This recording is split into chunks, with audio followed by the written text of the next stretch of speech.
Jumpa lagi di TV. Ya, laptop yang harganya 4 jutaan ini ternyata sudah pakai prosesor Intel Core generasi ke-12 P-Series yang 28 watt dengan 10 core di dalamnya. Jadi kenceng banget, performanya kekinian. Ini sangat menarik karena kalau kami lihat laptop di bawah 5 juta rupiah rata-rata masih pakai prosesor Celeron N series bahkan. Ya, kalaupun ada varian lain tuh ya paling-paling yang core generasi ke-10 atau mungkin yang N100 yang baru-baru ini keluar ya. Itu N100 bukan Celeron ya, tapi tetap aja nggak sekelas yang satu ini. Menariknya RAM-nya yang satu ini langsung 8 GB bukan 4 GB dan masih bisa di-upgrade kapasitasnya jadi lebih besar dan lebih kencang juga. Menariknya lagi, laptop ini ternyata sudah mendukung konfigurasi 3 display, jadi lebih enak lagi kalau mau dipakai buat kerja. Iya, laptop dari brand lokal ini adalah Advan Work Pro Lite.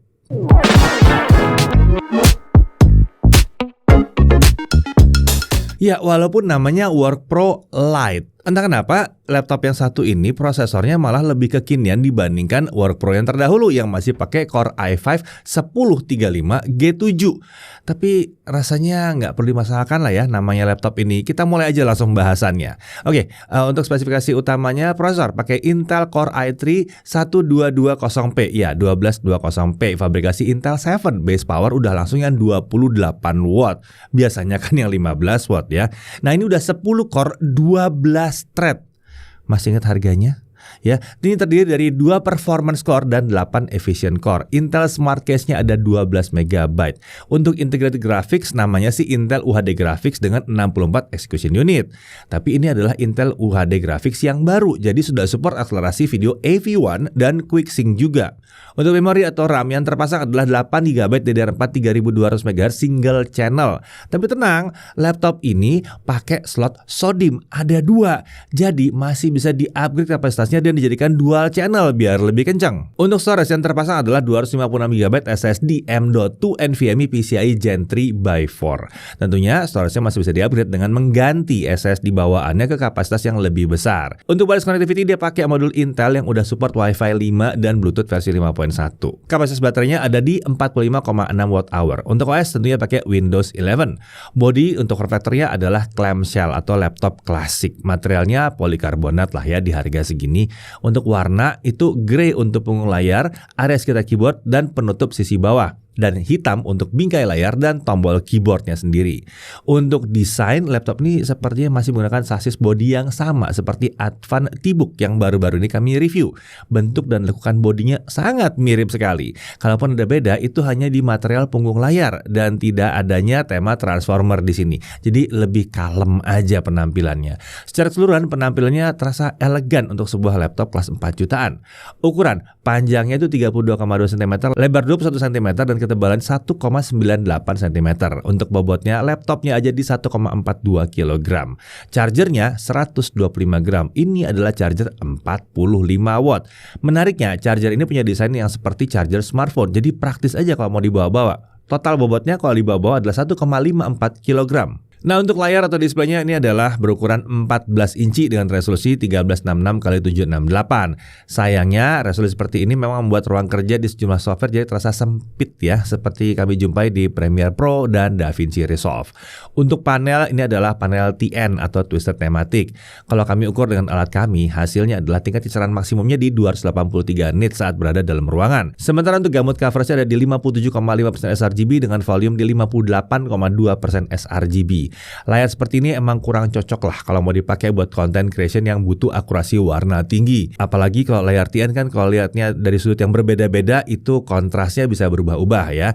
Tapi kalau memang ingin pakai ini buat ngedit ya, karena prosesornya kan lumayan kencang ya, sebaiknya kita bisa pakai monitor tambahan aja dengan akurasi warna yang lebih baik dan resolusi yang lebih tinggi. Nah, balik ke layar laptop ini, permukaannya itu non-glare, jadi lumayan nyaman sih dipakai ya, karena minim pantulan bayangan yang bisa mengganggu pemakaian. Menariknya lagi, layar laptop ini dibuka lurus 180 derajat, jadi lebih aman dari resiko rusak akibat kedorong-dorong atau kesenggol-senggol. Nah, untuk kamera dan mikrofon, laptop ini dilengkapi dengan kamera 720p 30 fps yang wajar banget ya untuk harganya. Menariknya, kameranya ini dilengkapi dengan penutup fisik untuk mencegah diintip walaupun dihack. Untuk mikrofonnya ada 2, ditempatkan di sisi kanan dan kiri kamera. Kotes kualitas kamera di laptop ini masih lumayan oke nih untuk keperluan video call. Tapi pastikan pencahayaan ruangannya mencukupi ya, supaya kualitas gambarnya masih tetap mantap. Sementara untuk mikrofonnya ternyata masih mampu menangkap suara kami dengan cukup jelas walaupun di tempat yang ramai. Nah, untuk fitur noise cancelling sepertinya nggak ada sih di sini ya. Laptop ini sendiri masih memasukkan suara bising di sekitar kita. Lagi-lagi hal ini terasa wajar mengingat harganya ya kalau nggak ada noise cancellation ya. Oke, ini adalah hasil pengujian mikrofon laptop Advan yang satu ini. Jadi gimana nih suara saya? Masih kedengeran atau enggak? Dan gimana suara bisingnya? Apakah masih masuk ke mikrofon atau enggak? Oke, saat ini saya lagi ada di studio Jagat Review untuk menguji kemampuan kamera dan mikrofon yang ada di laptop Advan Work Pro Lite. Jadi gimana nih kualitasnya? Masih oke apa enggak? Dan suara saya kedengaran dengan jelas atau enggak? Nah, laptop ini dilengkapi dengan 2 buah speaker dengan arah keluaran suara ke alas laptop. Untuk suara yang dihasilkan memang masih terasa kurang lantang sih di telinga kami. Tapi untungnya suara yang dihasilkan speaker ini masih bisa dinikmati ya. Nggak yang asal ada suara doang gitu. Nggak ya. Kalau butuh suara yang lebih kencang dan berkualitas sebaiknya ya pakai speaker, headphone, atau earphone tambahan aja. Lanjut untuk konektornya, di sisi kiri ada satu DC-in, satu USB 3.2 Gen 1, satu HDMI, satu USB 3.2 Gen 1 Type-C yang sudah mendukung power delivery, jadi bisa dipakai untuk nge-charge laptop ya. Lalu ada protokol DisplayPort juga, jadi bisa digunakan untuk output ke monitor tambahan.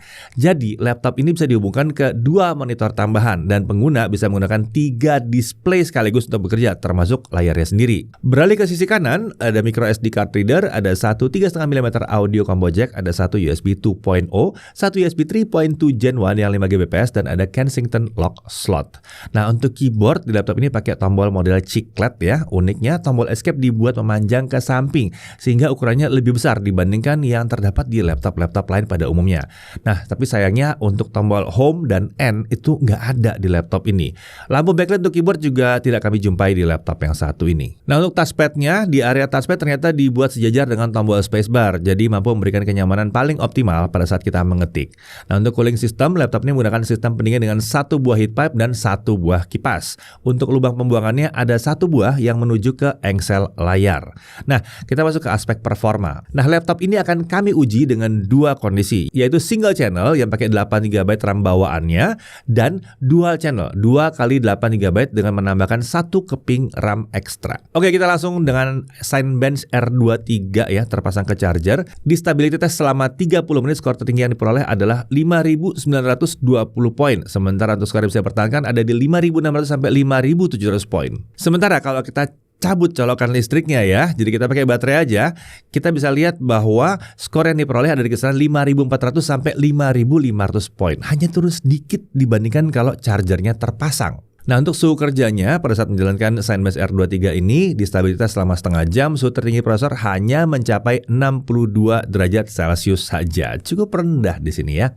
Nah, lalu kita coba aja langsung ke Adobe Premiere Pro 2024 ya. Kita coba pakai video Full HD aja ya, Full HD 60 fps tapi 2 menit 7 detik.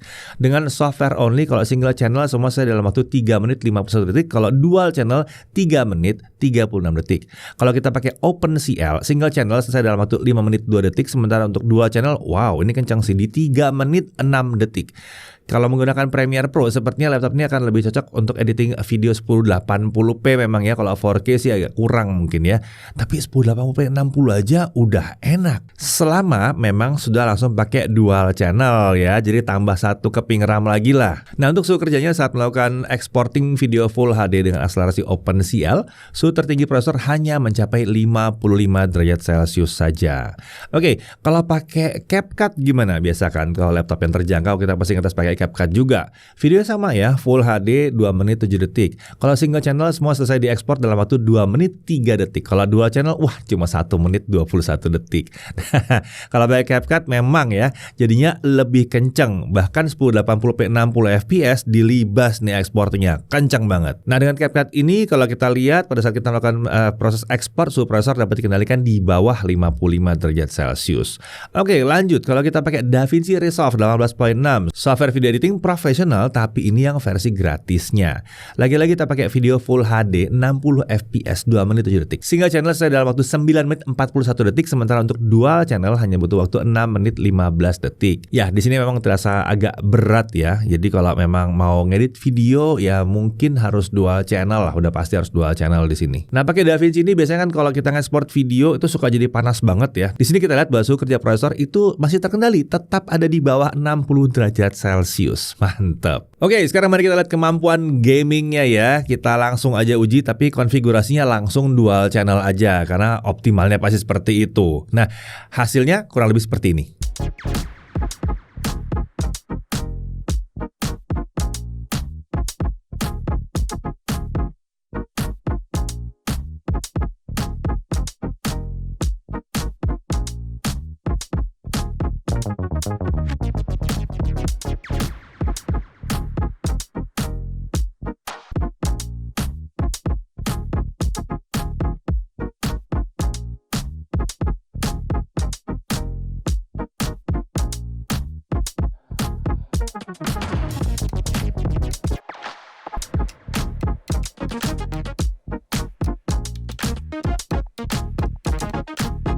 Nah, di game terakhir ini suhu kerja saat kita mainin GTA 5 selama 30 menit. Lagi-lagi suhu kerja prosesor dapat terkendali di bawah 60 derajat Celcius. Untuk suhu permukaan bodinya selama setengah jam main GTA 5, untuk keyboard area paling panas kita temukan di sekitar tombol F4 dengan suhu sekitar 40 sampai 41 derajat Celcius. Sementara untuk area tengah ke arah kiri, suhu tombol keyboard itu berkisar 38 sampai 39 derajat Celcius. Untuk suhu palm rest itu tercatat aman banget di bawah 35 derajat Celcius. Oke, kita lanjut ke pengujian storage-nya. Dengan Crystal Disk Mark kita peroleh bahwa kecepatan baca SSD-nya adalah di 2332 MB per second. Sementara untuk kecepatan tulisnya ada di 1823 MB per second. Untuk SSD Gen 3 by 4 sebetulnya ini nggak kencang-kencang amat ya. Tapi untuk sebuah laptop 4 jutaan ini adalah performa SSD yang kencang. Lanjut, untuk baterai life-nya. Dalam pengujian baterai kita set tingkat kecerdasan layar di 150 nits dan volume suara di 25%. 1080p local video playback. Dengan konfigurasi single channel, baterai baru habis di kisaran 7 jam 45 menit. Ini tergolong lumayan irit lah ya untuk laptop 4 jutaan. Selain itu kita juga coba daya tahannya kalau pakai dual channel ya. Nah, di sini nggak terlalu jauh beda. Kita dapat 7 jam 35 menit. Satu hal yang wajar karena kita nambahin komponen RAM di situ. Tapi ya cuma sedikit lah hitnya. Nah, lanjut untuk charging. Selama 30 menit baterai terisi di 30%. Sementara dari kosong sampai penuh butuh waktu 2 jam 3 menit. Ini sangat normal sekali sesuai dengan harapan kami. Nah, kami juga mencoba pengisian daya laptop ini dengan pakai charger USB Type-C yang 65 watt. Dan untuk hasilnya di 30 menit pertama terisi di 32%. Sementara dari kosong sampai penuh butuh waktu 2 jam 1 menit. Nggak jauh beda dibandingkan kalau pakai charger bawaan. Nah, oke, untuk harganya dia dari kisaran 4.699.000.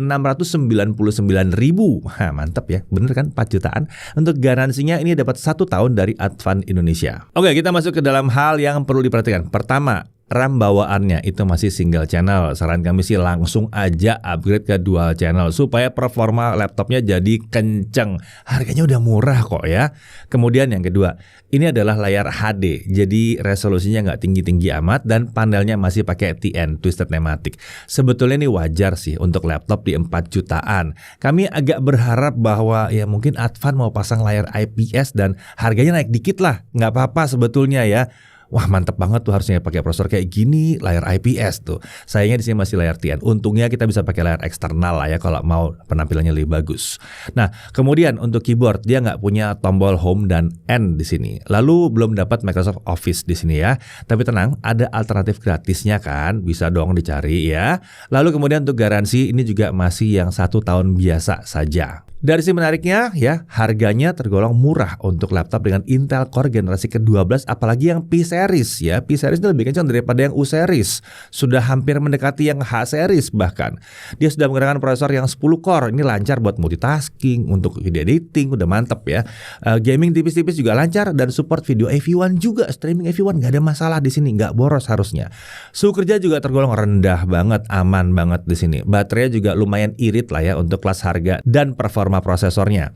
RAM-nya ini juga masih bisa di-upgrade, menyenangkan ini. Konektor juga lengkap, bisa pasang 2 monitor tambahan sekaligus di sini. Dan bahkan kita juga bisa nge-charge pakai charger yang USB Type-C. Dan kemudian di kameranya juga ada pengamanan ekstra. Jadi pertanyaannya, Advan Work Pro Lite cocoknya buat siapa? Ya, kalau kalian butuh laptop dengan titik berat ke arah performa ya yang kencang dan bisa di-upgrade RAM-nya, lalu harganya harus murah, ya jelas. Yang satu ini cocok banget buat kalian. Mau dipakai untuk sekolah atau kuliah jelas bisa banget. Dipakai untuk kerja nggak masalah, asal pekerjaannya emang cocok dengan spek laptop ini ya. Ya kalau pekerjaan kalian adalah animasi 3 dimensi ya nggak cocok ya. Mau dipakai untuk video editing ya layarnya memang nggak pas, tapi performanya kuat. Bahkan 1080p 60 fps di CapCut tuh kenceng banget. Kalau mau pakai Premiere bisa sih, tapi upgrade dulu ke dual channel. Masih mantap di 1080p 60 fps maksimum. Dipakai buat ngoding gimana? Bisa juga, asal memang speknya cocok buat software pemrogramannya. Lalu buat gaming tipis-tipis juga masih oke yang satu ini. Ya pada akhirnya kalau kalian memiliki rencana untuk beli laptop dengan harga di bawah 5 juta rupiah, Advan Work Pro Lite ini adalah salah satu pilihan yang layak sekali untuk dipertimbangkan, terutama karena performanya. Saya Didi Irfan, Jakarta TV.